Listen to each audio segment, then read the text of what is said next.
नमस्कार, मैं हूं राहुल शर्मा। आप देख रहे हैं नेक्स्ट 9 न्यूज और आज हम बात कर रहे हैं देश के प्रधानमंत्री नरेंद्र मोदी की। पूर्वोत्तर और पूर्वी भारत में बुनियादी ढांचे को मजबूत करने के लिए प्रधानमंत्री नरेंद्र मोदी असम और पश्चिम बंगाल में कई बड़ी विकास परियोजना की शुरुआत करने जा रहे हैं।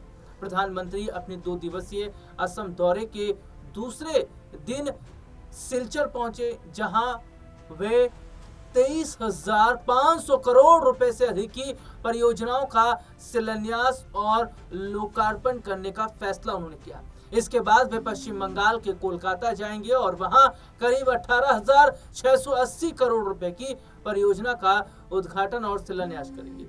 इस दौरान प्रधानमंत्री दोनों राज्यों में जनसभाओं को संबोधित भी करेंगे। प्रधानमंत्री असम के सिलचर जाएंगे, जहां वे सड़क, रेलवे और शिक्षा से जुड़ी कई महत्वपूर्ण परियोजना की शुरुआत करेंगे। इन परियोजनाओं का उद्देश्य क्षेत्रीय कनेक्टिविटी को बढ़ाना, व्यापार को गति देना और स्थानीय लोगों के लिए बेहतर सुविधाएं उपलब्ध कराना है। कार्यक्रम के बाद प्रधानमंत्री सिलचर में आयोजित एक बड़ी सभा को संबोधित करके वहां लोगों को ये बताएंगे कि किस तरीके से उन्हें व्यापार करना है और किस तरीके से उन्हें आगे बढ़ना है। पूर्वोत्तर क्षेत्र के विकास से जुड़े मुद्दे पर अपनी बात वो रखेंगे। प्रधानमंत्री सिलचर गुवाहाटी एक्सप्रेसवे की आधारशिला भी रखेंगे, जिसकी लागत करीब 22,000 करोड़ रुपए बताई जा रही है। यह एक्सप्रेसवे लगभग 166 किलोमीटर लंबा होगा। इसके बनने से सिलचर और गुवाहाटी के बीच यात्रा समय मौजूदा करीब 8 घंटे से घटकर 4 से 4.5 घंटे तक रह जाने की उम्मीद है। इससे व्यापार, पर्यटन और परिवहन को नई गति मिलने की संभावना है। प्रधानमंत्री सिलचर शहर में करीब 563 करोड़ रुपए की लागत से बनने वाले फ्लाईओवर का भी शिलान्यास करेंगे। इससे शहर में ट्रैफिक जाम की समस्या कम होने की उम्मीद है। इसके अलावा अगर हम बात करें तो पाथरकांडी में लगभग 122 करोड़ रुपए की लागत से 3 कृषि महाविद्यालयों की आधारशिला भी रखी जाएगी। इन कॉलेजों से क्षेत्र में कृषि शिक्षा और अनुसंधान को बढ़ावा मिलेगा। प्रधानमंत्री सिलचर बुईचारा रेलवे विद्युतीकरण परियोजना का उद्घाटन भी करेंगे। इस परियोजना की लागत करीब 655 करोड़ रुपए है। इसका पूरे होने से रेल सेवाएं अधिक तेजी और ऊर्जावान बनेंगी। साथ ही इससे यात्रियों को बेहतर और समयबद्ध रेल सेवाएं मिलने की उम्मीद है। असम के कार्यक्रम के बाद प्रधानमंत्री कोलकाता आएंगे। यहाँ वे करीब 18,680 करोड़ रुपए की जो परियोजना है उसका उद्घाटन करने के साथ साथ जनता को कई बड़ी सौगात भी देंगे। हालांकि माना जा रहा है कि इन परियोजनाओं में NH-19 और NH-114 के कई हिस्सों का विकास शामिल है। इसमें सड़क सुरक्षा बेहतर होगी और यातायात जाम कम होगा। कोलकाता दौरे के दौरान प्रधानमंत्री ब्रिगेड परेड मैदान में एक बड़ी जनसभा को संबोधित करेंगे। इसे आगामी विधानसभा चुनाव की तैयारी के रूप में देखा जा रहा है।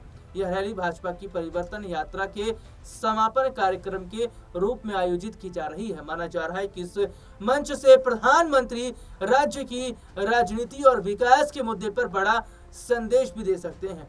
दरअसल अपने दर्शकों को बता दें कि पश्चिम बंगाल में इस साल विधानसभा के चुनाव होने वाले हैं।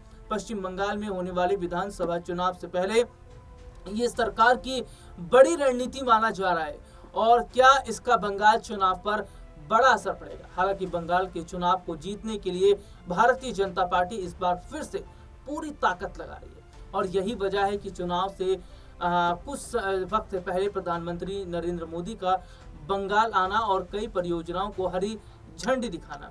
अब बंगाल में क्या वाकई बीजेपी की बड़ी जीत हो पाएगी?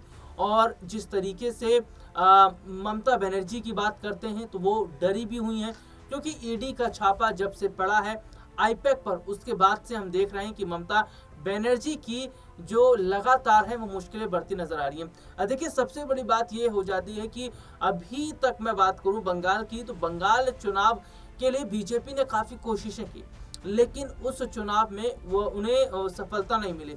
तो ऐसे में इस बार साम दाम दंड भेद का हर तरीका जो बीजेपी है वो अपनाती नजर आ रही है। लेकिन यहाँ पर एक चीज है जिसे गौर कीजिएगा कि ममता बनर्जी चुनाव आयोग पर सवाल खड़ा कर रही है। ममता बनर्जी ईवीएम पर सवाल खड़ा कर रही है। ममता बनर्जी का ये कहना है कि ईवीएम के जरिए धोखाधड़ी हो सकती है, चुनाव आयोग धांधली कर सकता है, क्योंकि जिस तरीके से ईवीएम पर एक बार फिर से सवाल खड़े किए जा रहे हैं, एक बार फिर से चुनाव आयोग पर सवाल खड़े किए जा रहे हैं, ये तमाम चीजें बताती हैं कि क्या वाकई बहुत बड़े हद तक अगर हम देखते हैं तो ऐसा संभव है कि क्या गड़बड़ियों की आशंका होगी। हालांकि बीजेपी की तरफ से भी स्टेटमेंट सामने आए हैं जिसमें ये साफ कहा गया है कि ममता बनर्जी केवल और केवल हार के डर से बौखलाई हैं, इसीलिए चुनाव आयोग पर सवाल खड़ा कर रही हैं, इसीलिए वो चुनाव आयोग को लेकर इस तरीके की बातें कर रही हैं, इसीलिए वो ईवीएम को लेकर इस तरीके की बातें कर रही हैं। दरअसल मौजूदा समय में जो परिस्थितियां इस वक्त की हैं उससे ये बात नजर आती है कि क्या वाकई बहुत बड़े हद तक अगर हम यहाँ पर देखें तो जो मौजूदा वक्त है, जो मौजूदा तस्वीर है, वो ये बताती है कि ममता बनर्जी डरी हुई हैं। बंगाल चुनाव से पहले रोहिंग्यों पर सबसे बड़ा एक्शन लिया गया, घुसपैठियों पर सबसे बड़ा एक्शन लिया गया, और ये भी ममता बनर्जी के लिए एक डर का सबक बनता नजर आ रहा है। हालांकि ये तो आगामी समय के अंदर ही देखना होगा कि बंगाल का जो चुनाव है, क्या उस चुनाव में ममता बनर्जी एक बार फिर से सत्ता में वापसी कर पाएंगी, या फिर भारतीय जनता पार्टी की जो कोशिश है उस कोशिश में भारतीय जनता पार्टी कामयाब रहेगी। और देखिए, अगर यहाँ पर हम बात करते हैं कि अन्य राज्यों से ज्यादा बीजेपी इस बार बंगाल पर बहुत ज्यादा फोकस कर रही है। बंगाल चुनाव के जरिए वो आगामी जो कई और राज्यों के चुनाव है उन पर भी नियंत्रण बनाने की कोशिश यहाँ पर करती नजर आ रही है। देखिए, सबसे बड़ी बात अगर हम कहें तो बंगाल की स्थिति को बांग्लादेश से जोड़कर देखा जाता है। बीजेपी के कई नेताओं के स्टेटमेंट भी सामने आए जिसमें उन्होंने कहा कि बंगाल को ममता बनर्जी ने बांग्लादेश बनाकर रखा है, वहां पर हिंदुओं की हालत बहुत ज्यादा खराब है, वहां पर हिंदुओं के साथ बहुत ज्यादा अत्याचार हो रहा है।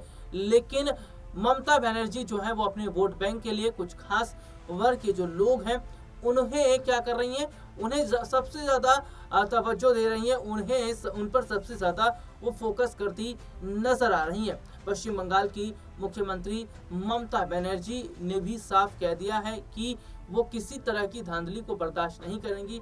हालांकि बंगाल में माहौल जिस तरीके का है उसको ध्यान में रखते हुए पहले से जो फोर्स है, फोर्स को तैनात किया गया है, और चप्पे चप्पे पर अभी से जो है कहा जाए तो फोर्स को लगाया जा रहा है, निगरानी की जा रही है, और खास तौर पर उन हिंदू इलाकों में फोर्स को भेजा गया है जहां पर ममता बनर्जी डराकर लोगों को वोट नहीं करने देती हैं।